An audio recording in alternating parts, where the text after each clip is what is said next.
കുടുംബ കാഴ്ചകളിലേക്ക് സ്വാഗതം.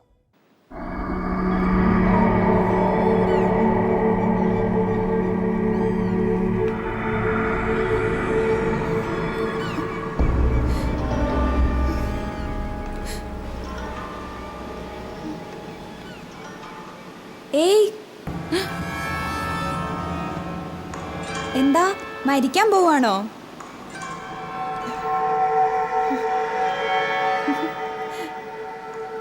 ഇവിടുന്ന് താഴേക്ക് ചാടുവാണെങ്കിൽ ഒന്നും പേടിക്കണ്ട, അപ്പ തന്നെ മരിച്ചോളൂ.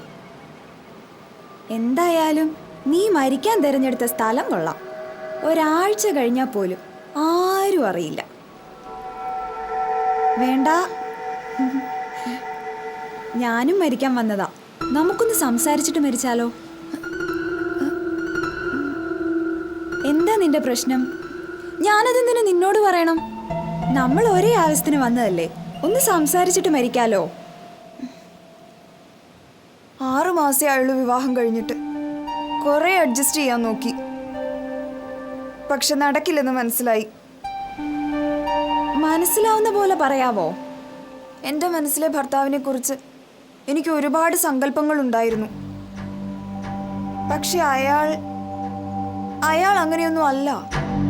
ആഹാ, എന്തായിരുന്നു നിന്റെ സങ്കല്പം? എൻ്റെ കാര്യത്തിൽ എപ്പോഴും ശ്രദ്ധിക്കുന്ന ഒരാളായിരിക്കണം. രണ്ടാമതായി, ഞാൻ കഴിഞ്ഞ ഭർത്താവിൻ്റെ ജീവിതത്തിൽ മറ്റെന്തും ഉണ്ടാകാൻ പാടുള്ളൂ. മൂന്നാമതായി, ഞാൻ ആഗ്രഹിക്കുമ്പോഴൊക്കെ എൻ്റെ അടുത്തുണ്ടാകണം. ഓ, ഇത് കല്യാണം കഴിക്കുന്ന ഏതൊരു പെണ്ണിൻ്റെയും ന്യായമായ ആവശ്യമാണ്. ആണല്ലോ? എന്നാ കേട്ടോ, എൻ്റെ അമ്മായിയപ്പനും അമ്മായിയമ്മയുമാ ഞങ്ങളുടെ ജീവിതത്തിലെ വിലങ്ങുതടി. ഒന്ന് സ്വസ്ഥമായി മിണ്ടാൻ സമ്മതിക്കില്ല, പുറത്തുപോയി കറങ്ങാൻ സമ്മതിക്കില്ല. എന്നാൽ ഈ ശല്യങ്ങളെ ഒഴിവാക്കി വേറെ പോകാമെന്ന് പറഞ്ഞാൽ അങ്ങേർക്ക് അവരെ ഒഴിവാക്കി ഒരു പരിപാടിയില്ല. സ്വന്തം ഭർത്താവിൻ്റെ അമ്മയും അപ്പനും എങ്ങനെ ഒരു പെണ്ണിന് ശല്യമാകുന്നത്? അവരെ സ്വന്തമായി കരുതാത്തത് കൊണ്ടല്ലേ. എൻ്റെ ഭർത്താവ് എന്നെക്കാൾ കൂടുതലായി അവരെ സ്നേഹിക്കുന്നു. അതെന്റെ സങ്കല്പത്തിനെതിരാണ്. എനിക്കത് സഹിക്കാൻ പറ്റില്ല. ഇപ്പൊ കാര്യങ്ങൾ മനസ്സിലായി. നമുക്കവിടെ ഇരുന്ന് സംസാരിക്കാം, വാ.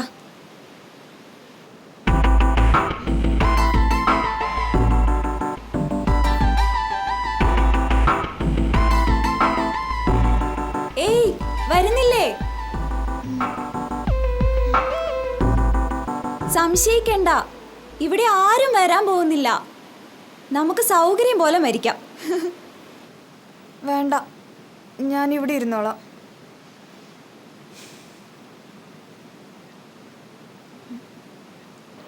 ശരി, നീ ഇപ്പോൾ പറഞ്ഞത് മുഴുവൻ നിന്റെ ഭാഗത്തു നിന്നുള്ള ന്യായീകരണങ്ങളാണ്. നിന്റെ സങ്കല്പങ്ങൾ, നിന്റെ ആഗ്രഹങ്ങൾ, അത് ലഭിക്കാതെ വന്നപ്പോ അസ്വസ്ഥയായി. നമുക്കൊരു കാര്യം ചെയ്യാം, നമുക്കൊന്ന് അവരുടെ ഭാഗത്തു നിന്ന് ചിന്തിച്ചാലോ? എന്തിന്? ചുമ്മാ ചിന്തിക്ക്, നമുക്ക് സമയമുണ്ടല്ലോ. നിന്റെ ഭർത്താവിനെ 28 വർഷം പോറ്റി വളർത്തിയ മാതാപിതാക്കൾ, അവരുടെ സന്തോഷം, സ്നേഹം, അവരുടെ ഇടയിലേക്ക് തീർത്തും അന്യായൊരു വ്യക്തി വിവാഹം എന്ന കൂദാശയിലൂടെ ആ ഭവനത്തിലേക്ക് കടന്നു വന്നു. നിന്റെ താല്പര്യങ്ങൾക്ക് നീ മുൻതൂക്കം കൊടുക്കുന്നത് പോലെ തന്നെ അവർക്കും അവരുടേതായ താല്പര്യങ്ങളുണ്ട്. ശരിയാണ്. നീ ഒന്ന് ചിന്തിച്ചു നോക്കിക്കേ, നിന്റെ ഭർത്താവ് എപ്പോഴെങ്കിലും നിന്നോട് പറഞ്ഞിട്ടുണ്ടോ എന്റെ സങ്കല്പത്തിലെ ഭാര്യ ഇതുപോലല്ല എന്ന്? ഹേ, അതിന് ചാൻസേ ഇല്ല. ഇത്രയും സുന്ദരിയായ ഭാര്യയെ ആർക്കാ തള്ളി പറയാൻ പറ്റുക? നിനക്ക് തെറ്റി. ബാഹ്യമായ സൗന്ദര്യത്തിൽ ശ്രദ്ധിക്കുന്നവരുടെ വിവാഹ ജീവിതത്തിന് അധികം ആയുസ്സൊന്നുമില്ല. അതുകൊണ്ടാണ് 6 മാസം കഴിഞ്ഞപ്പോൾ നീ ഇവിടെ നിൽക്കുന്നത്. ആന്തരികമായ സൗന്ദര്യത്തിനു കൂടി നിന്റെ ജീവിതത്തിൽ പ്രാധാന്യം കൊടുത്തിരുന്നെങ്കിൽ എന്ത് സുന്ദരമായിരുന്നേനെ നിങ്ങളുടെ ജീവിതം. എനിക്ക് ആ അപ്പനെയും അമ്മേനെയും ഉൾക്കൊള്ളാൻ കഴിയുന്നില്ല. അങ്ങനെ പെട്ടെന്നൊന്നും ഉൾക്കൊള്ളാൻ കഴിയില്ല. സ്നേഹിച്ചു തുടങ്ങണം അവരെ, കൂടെ പ്രാർത്ഥിക്കണം.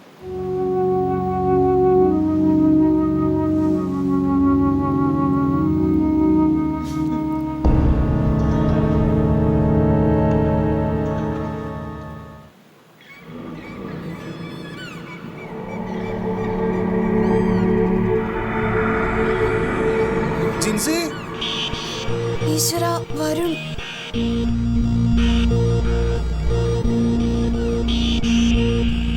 അതാ എന്റെ ഭർത്താവ്.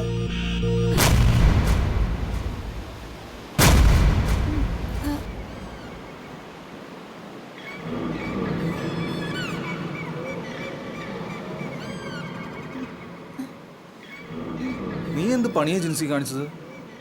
ഇവിടെയൊന്നും ആരും വരുന്ന സ്ഥലമല്ല. നീ എന്തിനാ ഇവിടെ വന്നത്? അത് ഞാൻ...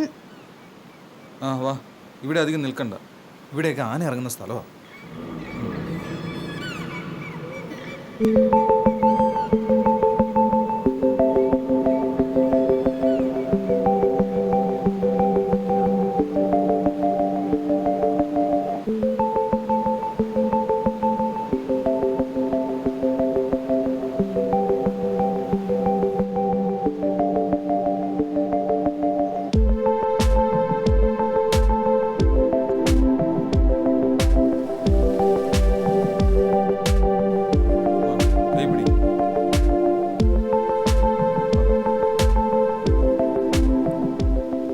നിന്റെ കുറേ നാളത്തെ ആഗ്രഹമല്ലായിരുന്നോ വീട് മാറി താമസിക്കണമെന്ന്? ഞാനത് പപ്പയും അമ്മയും പറഞ്ഞ് സമ്മതിപ്പിച്ചിട്ടുണ്ട്. വേണ്ട വരുൺ, നമുക്ക് വീട് മാറണ്ട.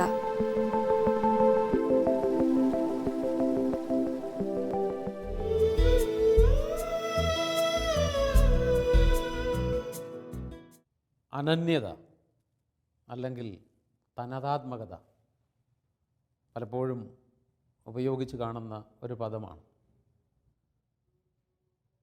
അനന്യത അല്ലെങ്കിൽ തനതാത്മകത പ്രപഞ്ചത്തിൽ എവിടെയും ദൃശ്യമാണ്. ഭാരതീയരായ നമ്മെ സംബന്ധിച്ചിടത്തോളം നാനാത്വത്തിൽ ഏകത്വം എന്ന് പഠിപ്പിക്കുന്നവരാണ്. നമ്മുടെ ഭാരതത്തിൽ വൈവിധ്യം എങ്ങുമുണ്ട്. പക്ഷേ ആ വൈവിധ്യത്തിൻ്റെ സൗന്ദര്യവും നമുക്ക് കാണാൻ സാധിക്കും. ഭാഷകൾ പലതുണ്ട്, സംസ്കാരങ്ങൾ പലതുണ്ട്, ജീവിത ശൈലിയിൽ വ്യത്യസ്തതയുണ്ട്, ഭക്ഷണക്രമത്തിൽ വ്യത്യാസങ്ങളുണ്ട്. നമ്മൾ പ്രകൃതിയിലേക്ക് തന്നെ നോക്കിയാൽ എത്രമാത്രം വ്യത്യസ്തതകളാണ് അവിടെ കാണാൻ സാധിക്കുന്നത്. പക്ഷികളെല്ലാവരും ചിലയ്ക്കുന്നത് ഒന്നുപോലെയാണോ? ചെടികൾ വളരുന്നത് എല്ലാം ഒരുപോലെയാണോ? ഫലമൂലാദികൾ വ്യത്യസ്തമല്ലേ? പ്രപഞ്ചത്തിൽ ആകമാനവും പ്രകൃതിയിൽ പ്രത്യേകിച്ചും നമ്മൾ കാണുന്ന ഈ അനന്യത, ഈ തനതാത്മകത മനുഷ്യരിലുമുണ്ട്. നമ്മുടെ മക്കളെക്കുറിച്ച് ചിന്തിക്കുമ്പോൾ ഓരോരുത്തരും വ്യത്യസ്തരല്ലേ? അവരുടെ പെരുമാറ്റത്തിൽ, അവരുടെ പ്രവർത്തനത്തിൽ, ബൗദ്ധിക നിലവാരത്തിൽ, സംസാര രീതിയിൽ എല്ലാം വ്യത്യസ്തതയില്ലേ? ദൈവവും ഈ വ്യത്യസ്തത, ഈ തനതാത്മകത കണ്ടുകൊണ്ട് നമ്മെ ഓരോരുത്തരെയും നാം ആയിരിക്കുന്ന അവസ്ഥയിൽ അംഗീകരിക്കുന്നുണ്ട്, ഏറ്റുപറയുന്നുണ്ട്. നമുക്ക് ഓരോരുത്തർക്കും വേണ്ടുന്നത് ദൈവം നൽകുന്നുമുണ്ട്. നമ്മുടെ ക്ലാസ്സുകൾ, പഠനകാലത്തെ ക്ലാസ്സുകൾ നമ്മൾ ഓർക്കുന്നുണ്ടാവും. അവിടെ അധ്യാപകനോ അധ്യാപികയോ ഒക്കെ കുട്ടികളായ നമ്മെ ഓരോരുത്തരെയും വ്യക്തിപരമായി വിലയിരുത്തിയിരുന്നു, പരിഗണിച്ചിരുന്നു. പഠനത്തിന് നമുക്ക് എന്തൊക്കെയാണോ ആവശ്യമായിട്ടുള്ളത് അതൊക്കെ തികച്ചും വ്യക്തിപരമായി നൽകാൻ അവരെ പ്രേരിപ്പിച്ചിരുന്നത് നമ്മുടെ അനന്യതയായിരുന്നു. ഞാൻ ഇത്രയും വിവരിച്ച് ഒരാമുഖം പറഞ്ഞത് മറ്റൊന്നിനുമല്ല.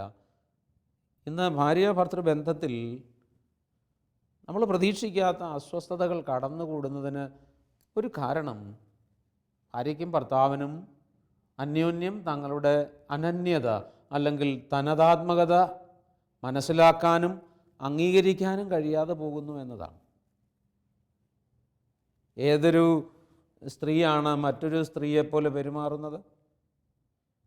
എല്ലാ സ്ത്രീകളും വ്യത്യസ്തരല്ലേ? എല്ലാ പുരുഷന്മാരും വ്യത്യസ്തരല്ലേ? ഭാര്യ ഭർത്താക്കന്മാർ തങ്ങളുടെ ബന്ധം മുമ്പോട്ട് കൊണ്ടുപോകുമ്പോൾ മനസ്സിലാക്കണം, എൻ്റെ ഭാര്യ, എൻ്റെ ഭർത്താവ് അനന്യതയുള്ള വ്യക്തിയാണ്. ആ ഭാര്യ ഭർത്താവ് മറ്റൊരാളെപ്പോലെ പെരുമാറണമെന്ന്, സംസാരിക്കണമെന്ന്, പ്രവർത്തിക്കണമെന്നില്ല. പലപ്പോഴും മറ്റുള്ളവരോട് ജീവിത പങ്കാളിയെ താരതമ്യം ചെയ്തിട്ട് വിഷമിക്കുന്ന ആളുകളുണ്ട്. ഞാൻ ഓർക്കുന്നത് ഒരു സംഭവമാണ്. യുവാവായ ഭർത്താവ്, അവൻ വിവാഹം കഴിച്ചിട്ട് ഒരു വർഷം കഴിഞ്ഞു, കുഞ്ഞുങ്ങളായിട്ടില്ല. ഇയാളുടെ ഭാര്യയ്ക്കൊരു കുറവുണ്ട്. ആ കുറവ് മറ്റൊന്നുമല്ല, ചെറിയൊരു മുടന്ത്. ഇവൾ വിദ്യാസമ്പന്നയാണ്, ജോലിയുള്ള ആളുമാണ്. ഇയാളും ഗവൺമെൻറ് സർവീസിലാണ്. പലപ്പോഴും ഇവരെ ഒന്നിച്ച് നടന്നു പോകാറുണ്ട്, ഒന്നിച്ച് യാത്ര ചെയ്യാറുണ്ട്. ഇവൻ്റെ കൂട്ടുകാരിൽ ആരോ ഇവനോട് ഇവളെക്കുറിച്ച് ചോദിച്ചു, നിനക്ക് വേറെ പെണ്ണ് കിട്ടത്തില്ലായിരുന്നോ? വിദ്യാസമ്പന്നനായ നിനക്ക് ഈ മുടന്തുള്ളതിനെ കിട്ടിയുള്ളൂ. ഇതുവരെ ഈ ഒരു കുറവ് അവൻ്റെ ശ്രദ്ധയിൽപ്പെട്ടിരുന്നില്ല. പക്ഷേ ഈ സുഹൃത്ത് ഇത് പറഞ്ഞതോടുകൂടി അവൻ ദുഃഖിതനായിരുന്ന അവൻ്റെ മാതാപിതാക്കളാണ് ഈ കാര്യം എൻ്റെ ശ്രദ്ധയിൽപ്പെടുത്തിയത്. അങ്ങനെ അവൻ എന്നെ കാണാൻ വന്നു, സംസാരിച്ചു, ഈ ഒരു കാര്യം എന്നോട് പറഞ്ഞു. ഞാനവനോട് പറഞ്ഞു, നീ എന്തിനാ വിഷമിക്കുന്നത്? നിന്നെപ്പോലെ മറ്റൊരാളുണ്ടോ? ഇല്ല. നീ സംസാരിക്കുന്നത് പോലെ, നീ പെരുമാറുന്നത് പോലെ മറ്റൊരാളുണ്ടോ? ഇല്ല. ഞാൻ പറഞ്ഞു, നിൻ്റെ ഭാര്യ തീർച്ചയായും ദൈവത്തിൻ്റെ ദാനമാണ്. അവൾക്ക് ഈ ഒരു പരിമിതിയും കുറവും ഉണ്ടെങ്കിലും മറ്റ് പലർക്കും ഇല്ലാത്ത എന്തുമാത്രം നന്മകളുണ്ട്. ഞാനവനോട് ചോദിച്ചു, നീ നിൻ്റെ ഭാര്യയെ വിലയിരുത്തിയിട്ടുണ്ടോ? പറഞ്ഞുണ്ട്. എന്തുമാത്രം നന്മകൾ അവൾക്കുണ്ട്. അവൻ സമ്മതിച്ചു, നന്മകളുണ്ട്. എങ്കിലും ഈ സുഹൃത്ത് ഈ കാര്യം ശ്രദ്ധയിൽപ്പെടുത്തിയപ്പോൾ അവന് സഹിക്കാൻ പറ്റാത്ത വേദന. ഞാൻ പറഞ്ഞു, നീ ഇനിയും അവനെ കാണുമ്പോൾ പറയണം, ഇതാണടാ എൻ്റെ ഭാര്യ, ഇതാണടാ എൻ്റെ ഭാര്യ എന്ന് പറയാൻ സാധിക്കണം.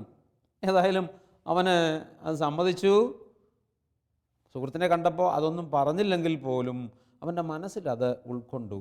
അതായത് അവൻ സമ്മതിച്ചു, ഇതാണ് എൻ്റെ ഭാര്യ, അനന്യതയുള്ള, പ്രത്യേകതയുള്ള ഭാര്യ. അതൊരു പക്ഷേ ഒരു കുറവിനെ സംബന്ധിച്ചാവാം, ഒരു മേന്മയെ സംബന്ധിച്ചാവാം. തൻ്റെ ഭാര്യ, തൻ്റെ ഭർത്താവ് അനന്യതയുള്ള വ്യക്തിയാണ് എന്ന് സമ്മതിക്കുകയും അംഗീകരിക്കുകയും ചെയ്യുന്ന മനോഭാവം, അത് പ്രധാനപ്പെട്ടതാണ്. ഇത് ജീവിത പങ്കാളിക്ക് തന്നോട് ബന്ധമുണ്ടാകാനും പ്രധാനപ്പെട്ടതാണെന്ന് മനസ്സിലാക്കണം. അവൾക്ക് അല്ലെങ്കിൽ അവനുള്ള ഒരു കുറവോ ഒരു പ്രത്യേകതയോ അംഗീകരിച്ച് ഏറ്റു പറയുമ്പോൾ ആ വ്യക്തിക്ക് തൻ്റെ ജീവിത പങ്കാളിയോട് അദമ്യമായ സ്നേഹവും താല്പര്യവും ഉണ്ടാവുകയല്ലേ. അതുകൊണ്ട് ഇതാണ് എൻ്റെ ജീവിത പങ്കാളി എന്ന് പറയാനുള്ള ഒരു മനോഭാവം ഉണ്ടാവുക.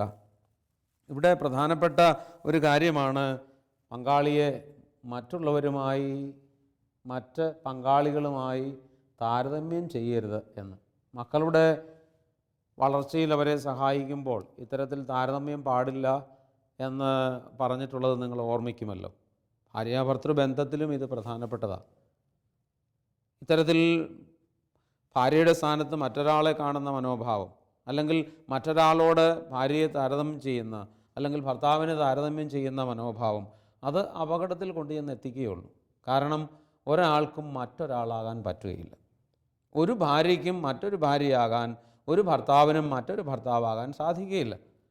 അതുകൊണ്ട് ഭാര്യാഭർത്താക്കന്മാർ തങ്ങളുടെ ബന്ധത്തെ സംബന്ധിച്ച് താരതമ്യം നടത്താൻ ഒരിക്കലും പാടില്ല. ചിലപ്പോഴെങ്കിലും ഭാര്യാഭർത്തൃ ബന്ധത്തിൽ വലിയ അസ്വസ്ഥതയും പ്രശ്നവും ഉണ്ടാകുന്നതിന് കാരണം ഇത്തരത്തിൽ താരതമ്യം ചെയ്തിട്ട് തൻ്റെ ഭാര്യ തന്നെ, തൻ്റെ ഭർത്താവ് തന്നെ താഴ്ത്തി കെട്ടുന്നു എന്ന് തോന്നലുണ്ടാകുമ്പോഴാണ്. ഓരോ വ്യക്തിയും തന്നെക്കുറിച്ച് ചിന്തിക്കുന്നത് താൻ അത്ര മോശമല്ല എന്നാണ്. നിങ്ങൾ ഓരോരുത്തരും അങ്ങനെയല്ലേ ചിന്തിക്കുന്നത്? ഞാൻ മോശമല്ല, ഞാൻ മെച്ചമാണെന്നല്ലേ. അപ്പോൾ ജീവിത പങ്കാളി തന്നെക്കുറിച്ച് വേറൊരാളോട് തന്നെ താരതമ്യം ചെയ്തിട്ട് മോശമാണെന്ന് പറയുമ്പോൾ, അത്തരത്തിൽ പെരുമാറുമ്പോൾ അവിടെ ബന്ധം നേരാവണ്ണം പോവുമോ? ഒരിക്കലും പോവുകയില്ല. ഇങ്ങനെയുള്ള സാഹചര്യങ്ങൾ ഉണ്ടായി കഴിയുമ്പോൾ ഭാര്യാഭർത്താക്കന്മാർ പരസ്പരം അടുക്കുന്നതിന് പകരം അകലാൻ തുടങ്ങും. തൻ്റെ വ്യക്തിപരമായ അനന്യത ഭർത്താവ് ഭാര്യ അംഗീകരിക്കുന്നു എന്ന് കാണുമ്പോൾ വലിയ സന്തോഷത്തോടുകൂടെ പരസ്പരം അടുക്കാൻ ശ്രമിക്കുന്നെങ്കിൽ തൻ്റെ അനന്യത, തനതാത്മകത മനസ്സിലാക്കാതെ ഭർത്താവ് ഭാര്യ തന്നെ പഴിക്കുന്നുവെന്ന് കാണുമ്പോൾ അന്യോന്യം അകലാനുള്ള കാരണങ്ങൾ കണ്ടെത്തും. ഇത്തരത്തിൽ അന്യോന്യം അകലുന്ന എത്രയോ ഭാര്യ ഭർത്താക്കന്മാരെ അനുദിനം കാണുന്നുണ്ട്. കടന്നുപോയ ദിവസം ഒരു ഭാര്യയും ഭർത്താവും കൂടെ കാണാൻ വന്നു. ആദ്യം അവരോട് കൗൺസിലിങ്ങിന് വരാൻ പറഞ്ഞപ്പോൾ സമ്മതിച്ചില്ല. പക്ഷേ ഈ കുടുംബനാഥയുടെ കാർന്നോൻ നിർബന്ധിച്ച് ഇവരിരുവരെയും കൗൺസിലിങ്ങിലേക്ക് കൊണ്ടുവരികയായിരുന്നു. സംസാരിച്ചു തുടങ്ങിയപ്പോൾ അവരിരുവരും നിശബ്ദരായിട്ടിരിക്കുകയാണ്. ആരാണ് ആദ്യം സംസാരിക്കുന്നത് എന്ന് ചോദിച്ചപ്പോൾ തന്നെ അതിന് ഉത്തരം പറയാൻ ഇരുവർക്കും കഴിഞ്ഞില്ല. എന്നിട്ട് ഭാര്യ തുടങ്ങി വെച്ചു. അവൾ ഇപ്രകാരം പറഞ്ഞു, ഇദ്ദേഹം ഇരിക്കെ എനിക്ക് കാര്യങ്ങൾ പറയാൻ ബുദ്ധിമുട്ടുണ്ട്. ഇത് കേട്ടിട്ട് അയാൾ അരിശത്തോടുകൂടെ പുറത്തേക്ക് പോയി. ഏതായാലും പിന്നീട് ഞാൻ അയാളോടും കൂടെ സംസാരിച്ച ശേഷം ഈ ഭാര്യയോട് തന്നെ സംസാരിക്കാമെന്ന് തീരുമാനമെടുത്തു. അങ്ങനെ സംസാരിക്കാനായിട്ടിരുന്നു. പിന്നെ അയാളോട് സംസാരിച്ചു. അതിനുശേഷം പിന്നീട് ഇരുവരോട് സംസാരിച്ചു. പ്രശ്നം ഞാൻ മുമ്പ് പറഞ്ഞതാണ്. ഈ ഭർത്താവിനെ സംബന്ധിച്ചിടത്തോളം ഗവൺമെൻറ് ഓഫീസിൽ ജോലി ചെയ്യുന്നയാൾ തൻ്റെ സഹപ്രവർത്തകരായ പലരെയും കാണുന്നുണ്ട്. അവരുടെ പെരുമാറ്റ രീതികളൊക്കെ ശ്രദ്ധിച്ചിട്ടുണ്ട്.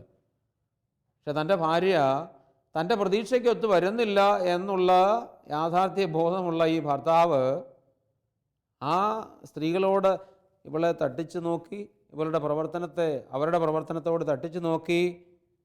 അവളുടെ മുമ്പിൽ വച്ച് മാത്രമല്ല, അയാളുടെ മാതാപിതാക്കളുടെ മുമ്പിൽ വെച്ചും മക്കളുടെ മുമ്പിൽ വെച്ചും ചെറുതാക്കാൻ ശ്രദ്ധിച്ചു. ആദ്യമൊക്കെ അതിനോട് അവൾ പ്രതികരിച്ചില്ല എങ്കിൽ പോലും സാവധാനം നിസ്സഹകരണം പലതിനോടും കാണിക്കാൻ തുടങ്ങി. ആ നിസ്സഹകരണ മനോഭാവം പ്രവൃത്തിപഥത്തിലേക്ക് എത്തിയപ്പോൾ അവർ രണ്ടായി തീരുന്ന അവസ്ഥയിലേക്ക് വന്നു. പിന്നെ കുടുംബത്തിലെ കാര്യങ്ങളൊക്കെ താറുമാറായി തുടങ്ങി. കുഞ്ഞുങ്ങളുടെ കാര്യങ്ങളൊക്കെ നേരാവണ്ണം നോക്കാൻ പറ്റാതെ വന്നു. മാതാപിതാക്കളുടെ കാര്യങ്ങളിൽ ശ്രദ്ധയില്ലാതെ വന്നു. അങ്ങനെ ആ വീടിൻ്റെ ക്രമം തെറ്റുന്ന അവസ്ഥയിലേക്ക് കാര്യങ്ങൾ നീങ്ങി എന്നതാണ് വസ്തുത. ഇത്തരത്തിൽ നമ്മൾ ഒന്നല്ല അനേകം കുടുംബങ്ങളെ കണ്ടുമുട്ടുന്നുണ്ട്. ഭാര്യാഭർത്തൃ ബന്ധത്തിൽ പരസ്പരം അനന്യത, തനതാത്മകത അംഗീകരിച്ചുകൊണ്ട് മുമ്പോട്ട് പോകാൻ പറ്റാത്ത ആളുകൾ. ഇങ്ങനെയുള്ള സാഹചര്യങ്ങളിൽ പിശാചിന് ഇത്തരം കുടുംബങ്ങളിൽ കടന്നുകൂടി പ്രവർത്തിക്കാൻ എളുപ്പമാണ്.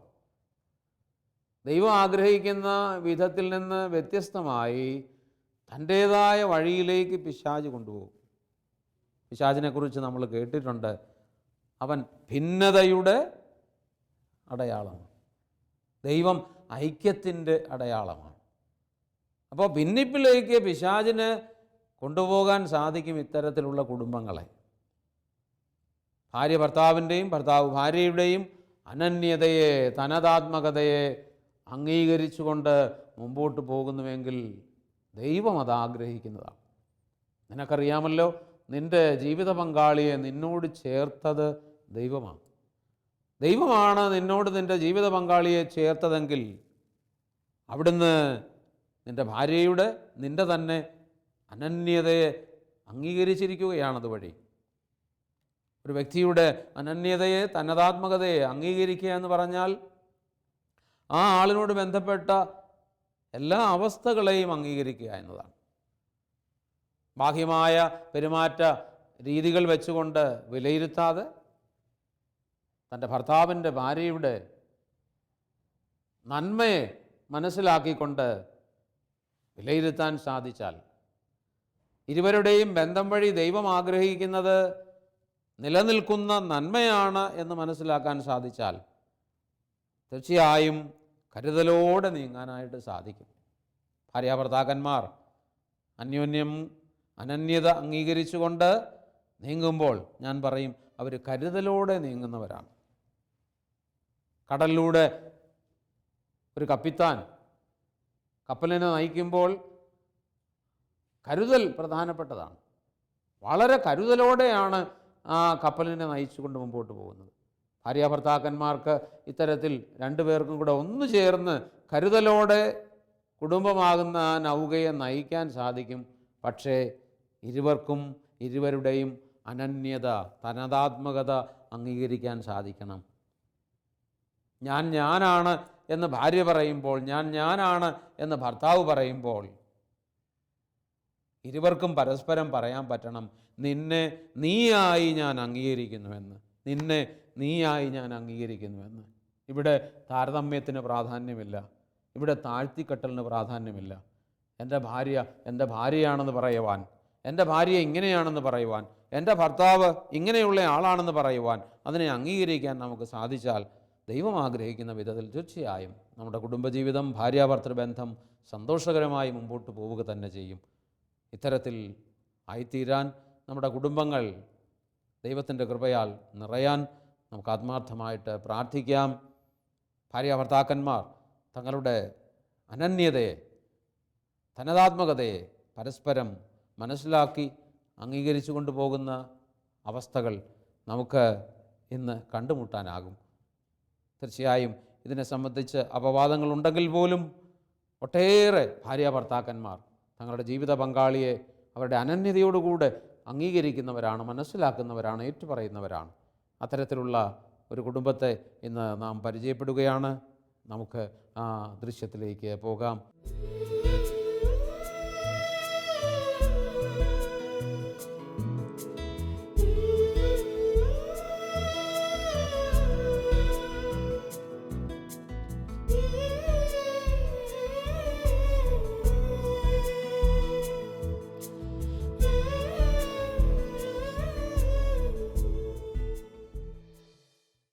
പേര് വിമൽ. ഞാനൊരു ഡോക്ടറാണ്. സെൻറ്റ് ജെയിംസ് ഹോസ്പിറ്റലിലെ കുട്ടികളുടെ വിഭാഗത്തിലാണ് ജോലി ചെയ്യുന്നത്. ഭാര്യ റീനു അഡ്വക്കേറ്റാണ്. 4 മക്കളാണ് ഞങ്ങൾക്കുള്ളത്. ഞാൻ ഈ കുടുംബങ്ങളെപ്പറ്റി ചിന്തിക്കുമ്പം ചെറുപ്പകാലത്ത് ഞാൻ പല കുടുംബങ്ങളിലും ഞങ്ങളുടെ ബന്ധുക്കളുടെ വീട്ടിലൊക്കെ മാറി മാറി നിൽക്കാറുണ്ട്. അപ്പം ഞാൻ ശ്രദ്ധിച്ച ഒരു കാര്യം, ഓരോ കുടുംബത്തിനും അതിൻ്റേതായ ഒരു സംസ്കാരമുണ്ട്. അവരുടേതായ ചില സമയനിഷ്ഠതകൾ, പ്രാർത്ഥനയ്ക്ക് ഒരു സമയം, അല്ലെങ്കിൽ അവർ കൂടുതൽ പ്രാധാന്യം കൊടുക്കുന്ന കാര്യങ്ങൾ തന്നെ ഒരുപാട് വ്യത്യാസങ്ങളുണ്ട്. അപ്പോൾ ഓരോ കുടുംബവും ഓരോ പുതിയ സംസ്കാരമാണ് ഓരോ കുടുംബത്തിൽ എനിക്ക് കാണാൻ കഴിഞ്ഞത്. അതിൻ്റെ ഒരു കാരണം എന്താണെന്ന് വെച്ചാൽ, വളരെ വ്യത്യസ്തമായ കഴിവുകളുള്ള, താല്പര്യങ്ങളുള്ള, സ്വഭാവമുള്ള ഒരു ഭാര്യയും ഭർത്താവും ഒരുമിച്ച് വരുമ്പോൾ തീർച്ചയായിട്ടും അവർ ഒരുമിച്ച് വരുന്ന ഒരു കുടുംബത്തിന് തീർച്ചയായും അതിൻ്റേതായ ഒരു സംസ്കാരം ഉണ്ടാവും. അതൊരിക്കലും വേറൊരു കുടുംബത്തിൻ്റെ ഇതുമായി നമുക്ക് താരതമ്യപ്പെടുത്താൻ പറ്റില്ല. അത് കാരണം ആ അനന്യരായ 2 വ്യക്തികൾ ഒരുമിച്ച് കൂടുമ്പോൾ ഉണ്ടാകുന്ന വളരെ അനന്യമായൊരു സംസ്കാരമാണ്. അപ്പം അനന്യത വളരെ പ്രധാനപ്പെട്ടതാണ്. കാരണം എൻ്റെ ഭാര്യ, ഞാൻ അനന്യനാകുന്നത് പോലെ തന്നെ എനിക്ക് ലഭിക്കുന്ന ഭാര്യയും അനന്യ തന്നെയാണ്. അപ്പം ഞാനൊരിക്കലും എൻ്റെ ഭാര്യ എങ്ങനെയായിരിക്കണമെന്ന് എനിക്ക് തീരുമാനിക്കാൻ പറ്റില്ല. മാത്രമല്ല, ഞാൻ മറ്റൊരു ഭാര്യയുമായി താരതമ്യപ്പെടുത്താനും ഞാൻ പാടില്ല. കാരണം ഞാൻ അനന്യൻ ആയിരിക്കുന്നത് പോലെ എൻ്റെ കഴിവുകൾ, അല്ലെങ്കിൽ എൻ്റെ സ്വഭാവം, എൻ്റെ പ്രയോറിറ്റി, ഇതൊക്കെ വളരെ വ്യത്യസ്തമാണ്. അനന്യയെപ്പറ്റി പറയുമ്പോൾ നമ്മളെപ്പോഴും പറയുന്നൊരു കാര്യം ഇതാണ്, എന്നെപ്പോലെ ഒരാൾ ഇതിനു മുമ്പ് ജീവിച്ചിട്ടില്ല, ഇനി ജീവിക്കാൻ പോകുന്നില്ല. കാരണം ഞാൻ മാത്രം ഞാനായിട്ടുള്ളൂ. അപ്പം എൻ്റെ ഭാര്യയും അതുപോലെ തന്നെ അങ്ങനെയായിരിക്കണം. കാരണം അതുപോലെ അനന്യയായ ഒരു വ്യക്തി തന്നെയാണ്. അപ്പം മറ്റുള്ളവരുമായി താരതമ്യപ്പെടുത്തുന്നതിൽ അർത്ഥമില്ല. എൻ്റെ പേര് റീനു വിമൽ. സ്വദേശം എറണാകുളത്താണ്. ഇരിഞ്ഞാലക്കുടയിലേക്ക് വിവാഹം കഴിച്ചിട്ട് ഇപ്പോൾ ഏകദേശം 9 വർഷത്തോളമായി. ഞങ്ങൾക്ക് 4 കുഞ്ഞുങ്ങളാണുള്ളത്. John, Kurian, Ann, Rose. Jonu, Kuttu, Annu, Rosu എന്ന് ഞങ്ങൾ വിളിക്കും. 2ലും 1ലും LKGയിലുമായിട്ട് ആദ്യത്തെ 3 പേര് പഠിക്കുന്നു. റോസു കൈക്കുഞ്ഞാണ്, 1.5 വയസ്സായി. ഓരോ കുടുംബത്തിനും അനന്യമായിട്ടുള്ളൊരു ചായ ഉണ്ടെന്ന് നമ്മളിവിടെ കാണുകയായിരുന്നല്ലോ. ഇതിനെക്കുറിച്ച് സംസാരിക്കുമ്പോൾ എനിക്ക് പെട്ടെന്ന് ഓർമ്മ വരുന്നത് എൻ്റെ വിവാഹത്തിന് മുമ്പ് എൻ്റെ പേരൻസും എനിക്ക് താഴെ ഒരു ബ്രദറും താഴെ ഒരു സിസ്റ്ററും ഉണ്ട്. ഞങ്ങൾ 5 പേരടങ്ങുന്നതാണ് ഞങ്ങളുടെ കുടുംബം. അപ്പോൾ എന്നും സന്ധ്യാപ്രാർത്ഥനയോടനുബന്ധിച്ച് അതിന് മുന്നും പ്രാർത്ഥന കഴിഞ്ഞിട്ടുമൊക്കെ അമ്മ ഇരിക്കുകയും ഞങ്ങൾ അമ്മയുടെ മടിയിൽ, ഞങ്ങൾ ഈ പപ്പയും ഞങ്ങൾ 3 ആളും കൂടി അമ്മയുടെ മടിയിൽ കിടന്നിട്ട് ഒത്തിരി വിശേഷങ്ങൾ പറയുകയും കളിക്കുകയും ചിരിക്കുകയും ഒക്കെ ചെയ്യുന്ന ഭയങ്കര രസമുള്ളൊരു സമയമായിരുന്നു ഞങ്ങളുടെ കുടുംബത്തിൽ എപ്പോഴും. അപ്പോൾ എപ്പോഴും ആ സമയത്തൊക്കെ ഞാൻ ആലോചിക്കുമായിരുന്നു, വിവാഹം കഴിച്ചിട്ട് ഇവിടുന്ന് സെപ്പറേറ്റ് ആവുന്ന സമയത്ത് ഇത്രയും നല്ലൊരു കുടുംബം, ഇത് എത്ര ബ്യൂട്ടിഫുൾ ആയിട്ടുള്ള ഒരു ഫീലിംഗ് ആണ് ഇവിടെ. അപ്പം ഇതുപോലെ ഒരു ഫീലിംഗ് എനിക്ക് കെട്ടിപ്പടുക്കാനാവുമോ, ഇത്രയും ഒരു സുന്ദരമായൊരു സെറ്റപ്പിൽ നിന്ന് എനിക്ക് പോകേണ്ടി വരുന്നുണ്ടല്ലോ എന്നൊക്കെയുള്ളൊരു ആശയം എപ്പോഴും എൻ്റെ മനസ്സിൽ കൂടെ ക്രോസ് ചെയ്യുമായിരുന്നു. ഇന്നിപ്പം വിവാഹം കഴിഞ്ഞിട്ട് 9 വർഷമായി, 4 കുഞ്ഞുങ്ങൾ, അങ്ങനെ ഒരു പുതിയ കുടുംബത്തിലേക്ക് ഞങ്ങൾ വന്നു ചേരുമ്പോൾ ഇപ്പം ഞാൻ ആലോചിക്കുമായിരുന്നു, ഓരോ കുടുംബത്തിനും ദൈവം നിശ്ചയിച്ച് തന്നേക്കുന്ന ഒരു അനന്യതയുണ്ട്. അത് ദൈവം നിശ്ചയിച്ചേക്കുന്ന ആയതുകൊണ്ട് തന്നെ അത് വളരെ വളരെ സുന്ദരമാണ്. ഓരോന്നിനും അതിൻ്റേതായിട്ടുള്ള പ്രത്യേക സൗന്ദര്യമുണ്ടെന്നുള്ളത് ഞാൻ ഇപ്പം ഒന്ന് ആലോചിക്കുമായിരുന്നു. അന്നത്തെ ആ സുന്ദരമായ മെമ്മറീസ് എൻ്റെ ഒരു ബാക്ക്ഗ്രൗണ്ടായിട്ട് എൻ്റെ മനസ്സിൽ കിടപ്പുണ്ട്. പക്ഷേ ഇപ്പോൾ ഇതുപോലെ തന്നെ ഞാനും ഒരമ്മയായി, ഞാനും ഹസ്ബൻഡും കുഞ്ഞുങ്ങളും എല്ലാവരും കൂടിയായിട്ടുള്ള കളിയും ചിരിയും ബഹളവും മേളവും ഒക്കെ കൂടി ആകുമ്പോൾ കൊച്ചു കൊച്ചു വഴക്കുകളും എന്ത് തന്നെ ആവട്ടെ, അതിനൊക്കെ ഞങ്ങളുടേതായിട്ടുള്ളൊരു പ്രത്യേക രസം, ഒരു പ്രത്യേക ഐഡൻറ്റിറ്റി തീർച്ചയായിട്ടും ഒരു കുടുംബം എന്ന് പറയുമ്പോൾ അതിൽ തന്നെ വിളങ്ങി നിൽക്കുന്നതായിട്ടുള്ളൊരു ഐഡൻറ്റിറ്റി ഉണ്ട്. അത് ദൈവം സംവിധാനം ചെയ്യുന്ന ഒന്നാണ്. ദൈവം അനാദിയിലെ കണ്ടിരിക്കുന്നു, ഞങ്ങളത് പൂർത്തീകരിച്ചുകൊണ്ടിരിക്കുന്നു ദൈവത്തോട് ചേർന്ന്.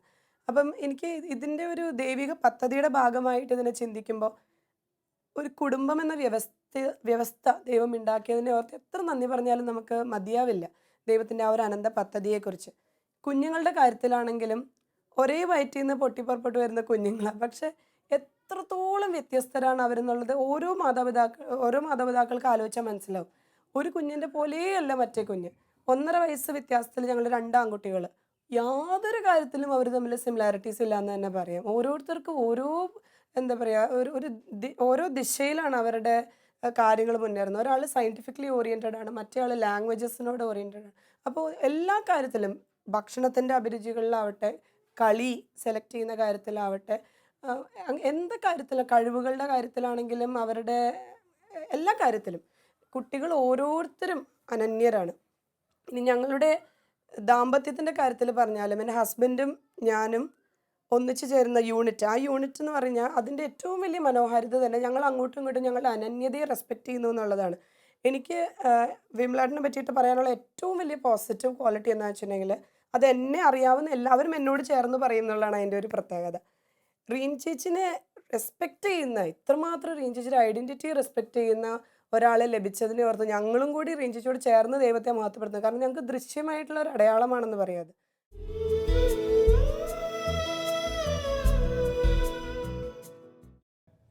നമുക്ക് പ്രാർത്ഥിക്കാം. കർത്താവായ ദൈവമേ, ഞങ്ങൾ ഓരോരുത്തരുടെയും അനന്യതയെ അങ്ങ് അംഗീകരിച്ച് ഏറ്റുപറയുന്നുവല്ലോ. ഞങ്ങളെ ഓരോരുത്തരെയും അവിടുന്ന് അനന്യതയുള്ള വ്യക്തികളായി സൃഷ്ടിച്ചുവല്ലോ. ഭാര്യാഭർത്തൃ ബന്ധത്തിൽ അന്യോന്യം തങ്ങളുടെ ജീവിത പങ്കാളിയുടെ അനന്യതയെ മനസ്സിലാക്കി അംഗീകരിക്കുവാൻ കുടുംബജീവിതം നയിക്കുന്ന സകലരെയും അവിടുന്ന് അനുഗ്രഹിക്കണമേ. പങ്കാളിയെ മറ്റുള്ളവരോട് താരതമ്യം ചെയ്യാതെ എൻ്റെ പങ്കാളിയെ ദൈവം എനിക്ക് തന്നതാണ് എന്ന ബോധ്യത്തോടെ പങ്കാളിയുടെ തനതാത്മകതയെ ഏറ്റുപറഞ്ഞ് നല്ല കുടുംബജീവിതം നയിക്കുവാൻ വിവാഹിതരെ അവിടുന്ന് അനുഗ്രഹിക്കണമേ. കുടുംബങ്ങൾക്കെന്നും അഭയമായ തിരുഹൃദയമേ, അവിടുത്തെ സന്നിധിയിൽ ഞങ്ങളുടെ കുടുംബങ്ങളെ സമർപ്പിക്കുന്നു.